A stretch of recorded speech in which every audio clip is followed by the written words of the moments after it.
So yeah, Alibaba is looking like the worst investment no, not looking like is literally the worst investment that I have ever made. Full stop blank. I have never lost so much money in any investment ever. I mean, I'm down over, what is this? $1,000, like $1,600 in this company. I invested this was over like $3,000. Basically, most of it is wiped out. Most of it is gone. Oh my goodness. Oh my goodness. So the question you have is, what exactly is going on with Alibaba that's causing the stock to continue to decline? I mean, if we look over the last year, the stock is down 66%. 66%, like damn. If we look at all time, Alibaba is lower than its IPO price.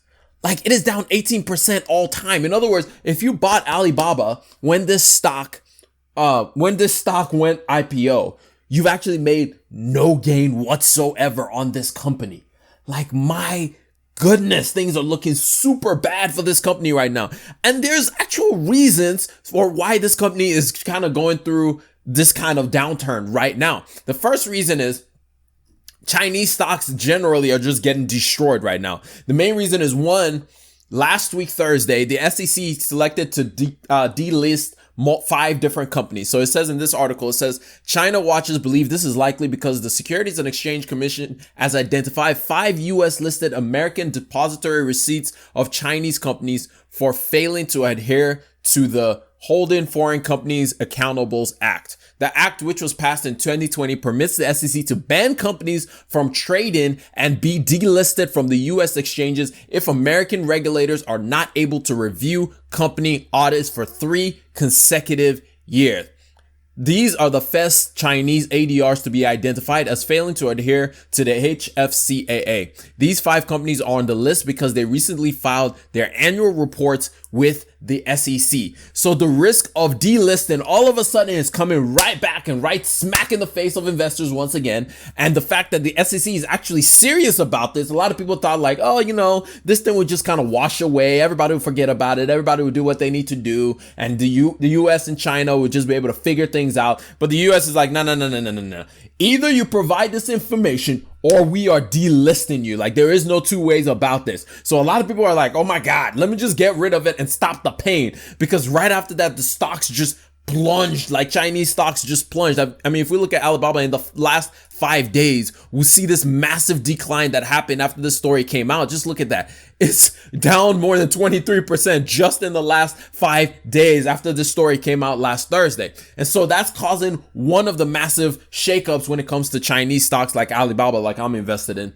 And then the next reason is China's ambiguous position when it comes to this war that's going on in Ukraine right now. China is trying to play both sides. On one side, they're talking about, we're going to work with Russia to be an intermediary to make sure that everything comes to peace. However, on the other side, all the information that they're putting out, their media, the state held media that they have, then the information they're putting out, basically they continue to say that, this is all the US's fault. The reason why Russia is having to invade is all the US's fault. As this article says, China has acknowledged the humanitarian crisis in Ukraine, but has only criticized the US and not Russia for provoking the war, which we all know is BS. When 141 countries of the UN General Assembly voted to pass a measure that urged Russia to immediately stop its aggression, China was one of 35 countries to abstain.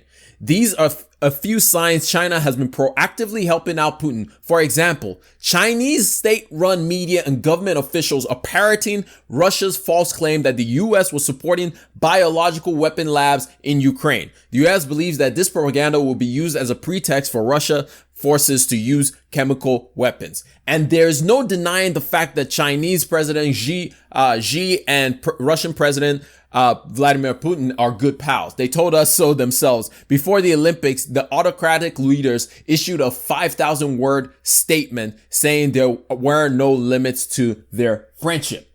So that's one part of it. That's another thing that's causing a lot of people just to be like, I don't know how this is going to play out. If China starts interfering in the war, trying to help Russia, the sentencing is not going to be nice. Like the United States has already come out and said that if China helps Russia, their punishment is going to be real. Like, we're not playing nice with anybody when it comes to this thing, because what Russia is doing completely is wrong. Like, there is no two ways about it. I don't care where you stand on it. The fact is, what Russia has done is completely and utterly wrong, because there is absolutely no reason why Putin decided to invade Ukraine. There's just none. There's just no reason. Nothing incited him. Nothing started it. He just decided, I want to take control, so I'm doing it. You can look back to 2015 when he wrote an entire essay talking about how Ukraine shouldn't be its own country. This is not just about NATO or anything like that. But anyway, I digress. We go back to talking about Chinese companies. So that's another big deal as to why a lot of companies are like, you know what? And a lot of investors are like, you know what? Maybe I just need to bail on this investment right here. And then another reason why everything just kind of has gone sideways and continues to go sideways is there has been a massive surge in COVID-19 cases in China, and China has a zero COVID policy, meaning that they just shut down. Like, unlike the rest of the world who's trying to like continue to open up when we had like the massive spike with the Omicron virus and the Delta virus and the Delta waves, China doesn't do that. China just completely and utterly just shut down everything. 37 million people are in COVID lockdown. Tens of millions of people are living under lockdown in China as the country battles its worst COVID-19 outbreak since early days of the pandemic. I mean, one of the biggest regions in China right now, Shenzhen, is completely locked down. Shenzhen is also where one of Apple's largest supplier, Foxconn, produces a lot of the iPhones. So they completely and utterly just shut down everything because of these COVID-19 cases. And then the final reason why this stock is just completely getting demolished right now is because the company's growth has slowed down tremendously. The company's growth has just slowed down more than most investors expected them to slow down. In this article, it talks exactly about that. Alibaba reported their earnings on February 24th. And when they reported their earnings, the growth slowdown was a lot more. I mean, even though we expected the slowdown to happen when it comes to revenue, it was a lot more than most people expected. It says in this article, Alibaba's 10% year over year revenue growth rate for December quarter was significantly below the 29% it saw in September quarter. So we can see that when we look at just the numbers that they've been reporting quarter over quarter, we can see like the growth is just slowing down very much so. Like, it's slowing down faster than most investors expected it to slow down. And just like any other fast growth stock, because that's what Alibaba is, it's a growth stock, the stock is going to follow exactly as the growth is following. If we look at the operating margins and the gross margins, we can just see continual declines in the growth margins since 2019. That thing just continues to decline more and more and more. And then if we look on the side of the revenue growth just continues to decline year over year over year over year. And we can see also on top of the revenues declining, their operating income or their operating expenses continues to go up and up and up and up. In other words, it's costing them more and more money to run the business, while at the same time the revenues are not following. In other words, they're not making more money as they spend more money on the business. So all of these different things just mix up to have Alibaba over the last week fall 22+%, and then over lifetime is now down 18%, and over the last year is down 66%.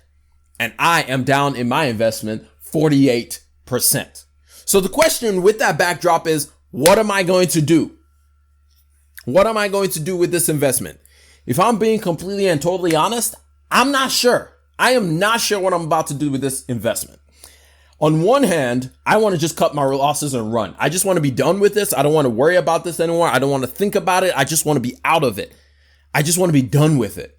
On the other hand, my reasonable brain is like, a lot of these things seem like short-term issues. Like when you look at them investing back heavily into the business, it's like, it makes sense. They're trying to make sure that they continue to grow, while in China, a lot of the practices that they did before has been outlawed. So they can't just do a lot of the cheating practices that they've done in the past.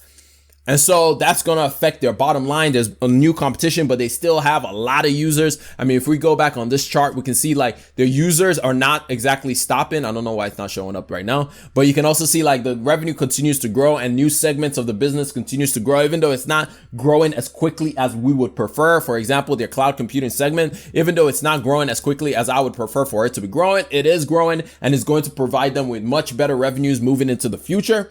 So that looks good. So that's my reasonable mind. And then my reasonable mind also goes back to this article that I was reading from earlier. It talks about the fact that China and the US is not about to decouple anytime soon, because as it says in this article, while both China and Russia have similar goals, a less powerful US, China is far more intertwined with the global economy than Russia is. It can't be happy that Russia has both destabilized the economic order and energized the West by invading Ukraine. So that's another thing, we look at that and we're like, you know what? They're probably not going to mess up things too much. So that's my logical brain kicking into action. And it's like, things might turn out. However, my emotional side is more like, yo, bro, look at what they're doing with Russia right now. Like, that's not cool. Like, if I see an article, I mean, yesterday there was an article that came out that China might be providing, or rather Russia had asked China for weapons to be able to continue their surge into Ukraine. If China does that, I'm out. Like, I don't even care. I'm out. I'm going to just cut my losses and I'll be like, you know what? Whatever. So I lose $1,000 or whatever. I don't care. I'm just going to cut my losses, because that's kind of like the edge of like, okay, I'm done. That's too far. But even then, a lot of times I'm like looking at this investment and I'm just kind of like, maybe I just need to cut my losses and just be done with it. Like, what's the point? Like, if I really cannot settle down in my spirit about this thing, like, maybe it's just time for me to go. But then on the other side, my logical brain is like, yo, but the money though. And so I'm torn right now. So I've just kind of, over the last few months, it's not just been now, over the last few months, as I continue watching this stock continue to decline, I've just kind of been torn. I've not been buying more. I'm at a position where I'm just holding, and I've just kind of been watching it. And to a degree, I'm just kind of like, if this thing goes to zero, I'm okay with it. If it just completely just goes to zero, so that I don't have to actively make a decision, I would prefer that to be the case. If it gets delisted, that would be the ultimate. That would literally just free me from everything. I would just be like, yes, thank you for freeing me from having to make a decision, because I really just don't want to make a decision, because it's two sides of my brain that are literally fighting against each other when it comes to this investment. Remember, when I made this investment, it was literally just a copy. I was literally copying Charlie Munger and just following him into this investment. And I was like, yeah, Charlie Munger makes a lot of sense. Looking at all the numbers, it makes a whole lot of sense. And now I'm just kind of like, I don't really know. Like, there's a lot of emotional parts that just does not work for me. But the other thing is, the good news is, even if that goes to zero, it doesn't even matter. This is why I like to talk about diversification. This is why I'm diversified into a bunch of other companies. Yes, I'm down on the all time about 5%, but that's because the market has just been going down and I've bought heaviest in the last year or so. And you know what? It just happens with the territory. At the same time, I'm very happy with the companies that I have in this portfolio, except for Alibaba. Every other one of them, I'm very happy with the companies that I have. And I've continued to buy into Google. I've continued to buy into Amazon right now, as the whole world has just basically told them, you suck. And the stocks have continued to fall. I've continued to buy into these companies because I believe that the upside potential for them is so great. And so I've been enjoying it. And also, of course, I've continued buying into Intel, and the dividend on Intel just makes me so happy. But also, I believe that the upside potential for Intel is also great. So that's what I've been doing. That's the decision that I've come to, is just basically, I'm just kind of going to wait to see if this thing falls to bits, to see if Alibaba just completely falls apart, and just kind of let the thing run. But I am not looking to add any more. I am not looking to invest any more money into Alibaba. There's just too many things that are getting me more and more upset every time I think of the company, even though I know it's not the company's fault. Like, China just is doing a lot of stuff that I don't agree with, and it's not the company per se. But at the same time, it still annoys me. It just really annoys me. And I'm moving more and more closer to the edge of just being like, you know what? I just don't even want to think about it. I just don't even want to sweat about it. I don't even want to have to worry about it. And the more that I'm talking about it right now, the more I'm leaning over into the idea of, you know what, just cut your losses and be okay with cutting your losses and moving on from this, so you don't even have to worry about it. But that's the road of being an investor. It's playing both sides and trying to figure out what's the best outcome. For me personally, I don't really care what anybody does anymore. I really don't care. I'm focused on what is the best thing for me. Even though I can still sleep well at night, because this has not really bothered me. I don't even look at it that often. This has not really bothered me at all. But now the question I'm asking myself is, would I be better off moving this, $1,500 into something like Google, which is one that I'm very excited about, or moving that $1,500 into an ETF like SCHD, or moving that ETF just into the S&P 500 as it continues to decline? Like, these are the questions I'm asking myself, is what is the best move for me to make right now? But anyway, that's where I am. Let me know your thoughts. Maybe you guys are also having these questions and trying to figure this out with some of the companies in your portfolio. Right now is a lot of coming to Jesus moments, as I would say we're in a bear market, and it's not like a crash, but a bear market where the things just continues to go down and down and down and down. As a matter of fact, if we look at the NASDAQ, except for today, because, a year to date, the NASDAQ is down 18%. If we look at the S&P 500, year to date, the S&P 500 is in a correction as well. So we're continuing to just kind of go down. And I say this is a bear market because you can see how the market rallies. Like, you can see it's making lower highs. In other words, every time the market rallies back up, it is not rallying back up to the all-time highs that it had before.